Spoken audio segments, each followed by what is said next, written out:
More often than not, quadratics are given in general form. That's ax squared plus bx plus c. It's often helpful to rewrite that quadratic in standard form or vertex form to help us identify the vertex and the axis of symmetry. It also gives us a good idea of what the shape of our graph is going to look like. To do this, we need to go through a process known as completing the square.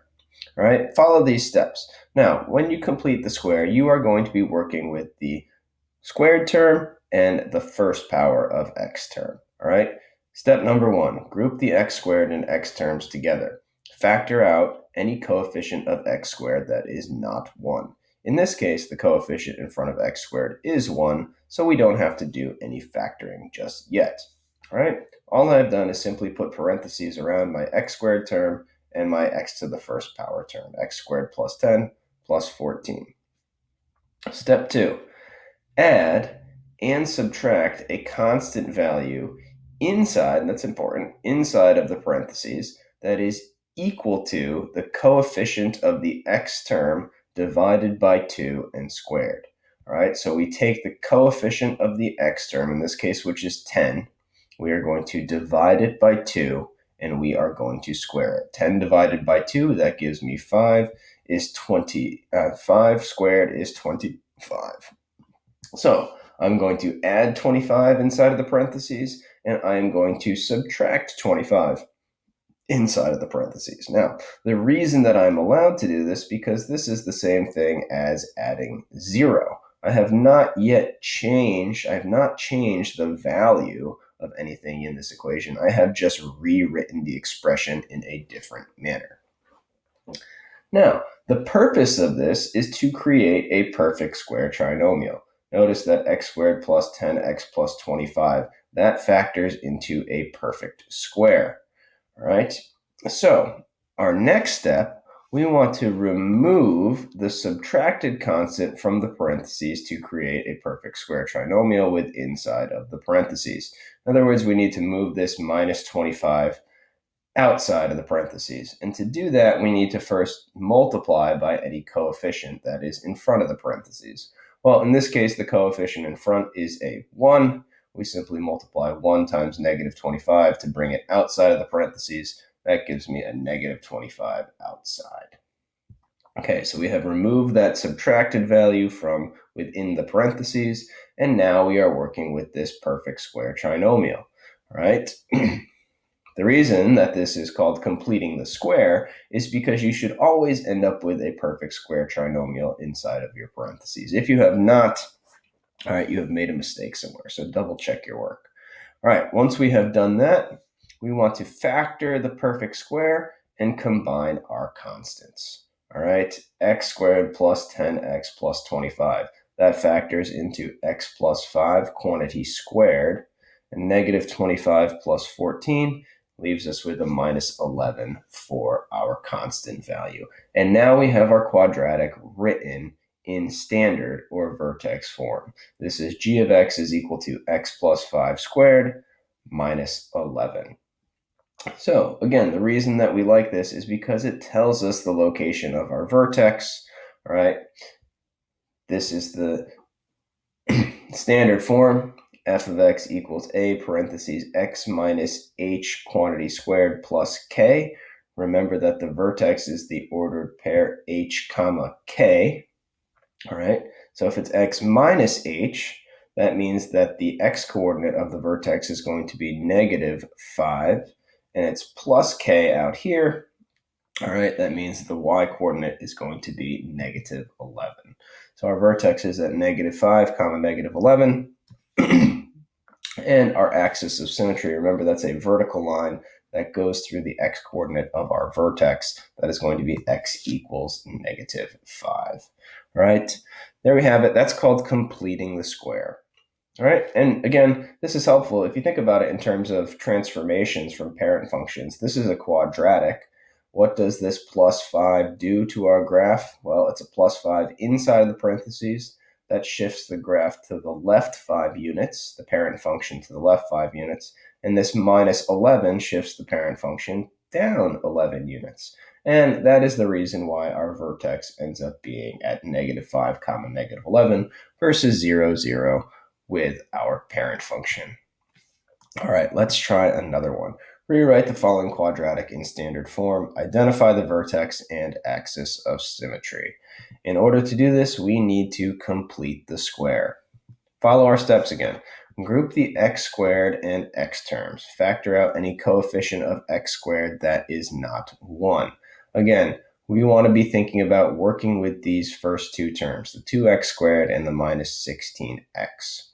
All right, so I'm going to put a parentheses around those and factor out a common factor or any coefficient of x squared that is not 1. In this case, the coefficient in front of x squared is a 2. So I want to factor out a 2 from each one of those groupings. All right, that leaves me with 2 times the quantity x squared minus 8x plus 31. Notice if I were to redistribute this 2 back in, I would indeed get 2x squared minus 16x. Again, it's important that we're not changing the equation, we're just rewriting it in a different manner. Okay, so now that we have grouped our x squared and x terms and factored out any coefficient in front of the x squared, we want to add and subtract a constant value inside of the parentheses that is equal to the coefficient of the x divided by 2 and squared. So, again, we're working inside the parentheses. Well, in this case, what's the coefficient in front of the x? It's a -8. I need to take that -8, divide it by 2, and square it.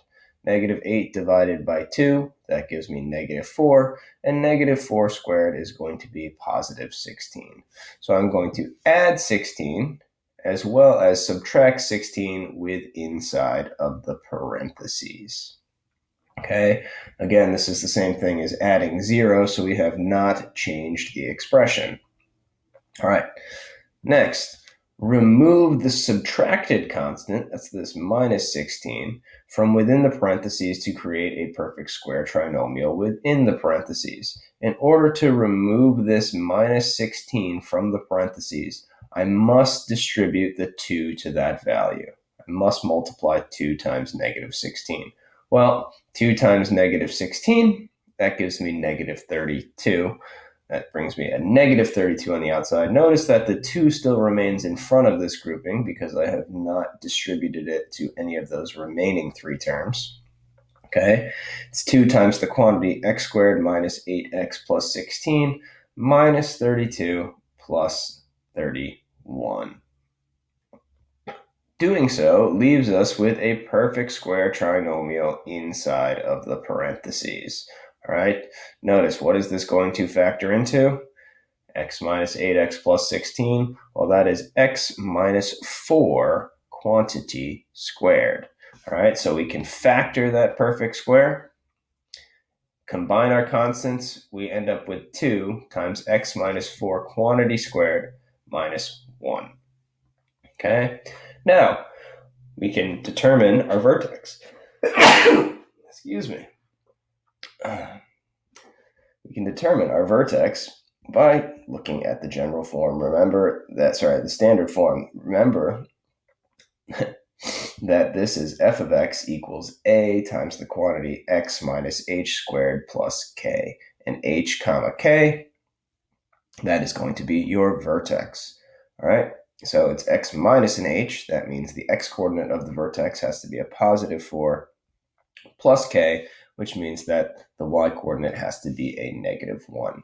Again, if you want to think about that in terms of transformations of the parent function, x squared, this -4 shifts the graph to the right 4 units. This -1 shifts the graph of the parent function down 1 unit, bringing our vertex to 4, -1. And our axis of symmetry is the vertical line that goes through the x coordinate of our vertex. In this case, x equals 4. All right, let's try one more here. Rewrite the following quadratic in standard form. Identify the vertex and the axis of symmetry. In order to do this, we need to complete the square. Start off by grouping the x squared and x terms. Factor out any coefficient of x squared that is not 1. So I'm going to put parentheses around my negative 4x squared and my 4x, and then I want to factor out this negative 4 that's in front of the x squared. That gives me negative 4 times x squared minus x minus 21. Always a good idea to just double check. Notice if I distribute this negative 4 back in, yes, I do get negative 4x squared. A negative 4 times a negative x would give me a positive 4x. All right, that's why the sign flips in this particular one. All right, so same second step. Add and subtract a constant value inside of the parentheses that is equal to the coefficient of the x divided by 2 and squared. Well, what's the coefficient in front of the x here? In this case, it's actually negative 1. Negative 1 divided by 2, that gives me negative 1/2. Negative 1/2 squared is 1/4. To square a fraction, remember, you just square the numerator and square the denominator. So we are going to add 1/4 and subtract 1/4 inside of those parentheses. Okay, negative 4 times the quantity, x squared minus x plus 1/4 minus 1/4. And then on my outside of my parentheses, I have a minus 21. All right. Step number 3, as we have said, remove the subtracted constant from the parentheses to create a perfect square trinomial within the parentheses. That means I need to get this minus 1/4 out of there. Well, how do I get the minus 1/4 outside of the parentheses? I need to multiply it by whatever the coefficient or constant in front of my parentheses is. Negative 4 times a negative 1/4 turns that into a plus 1 when it moves outside. All right, so I have negative 4 times the quantity x squared minus x plus 1/4 plus 1 minus 21. All right, so our final step here, factor the perfect square and combine any constants. Again, we should always end up with a perfect square trinomial. All right, well, x squared minus x plus 1/4. It's always going to be x minus x plus some constant quantity squared. And that constant they have to multiply to give us 1/4 and add to give us negative 1. All right, here's a little trick. Whenever you are dealing with perfect square trinomials, which should always be the case when you are completing the square, it's always going to factor into x minus whatever, or x plus b, the constant b in front of the x, divided by 2. So in this case, it's a negative 1 divided by 2. X plus a negative 1/2 gives me an x minus 1/2 quantity squared. All right, again, combining this plus 1 and this minus 21 gives me a negative 20. So if you're dealing with a perfect square trinomial, it's always going to be x plus whatever your b constant is divided by 2. That's a negative 1 in this case over 2, quantity squared. That's how perfect squares are going to factor. All right, so what does this tell us about our vertex? Remember, this is the form f of x equals a parentheses x minus h quantity squared plus k. All right, well, because it's a x minus h, that means that the x-coordinate of my vertex is going to be positive 1/2, plus k on the outside tells me that the y-coordinate of the vertex will be negative 20. And my axis of symmetry is the vertical line that goes through the x-coordinate of the vertex. X is equal to 1/2. All right, there you have it, completing the square. A little bit trickier once you throw some fractions in there, but definitely not impossible. Let me know if you have any questions.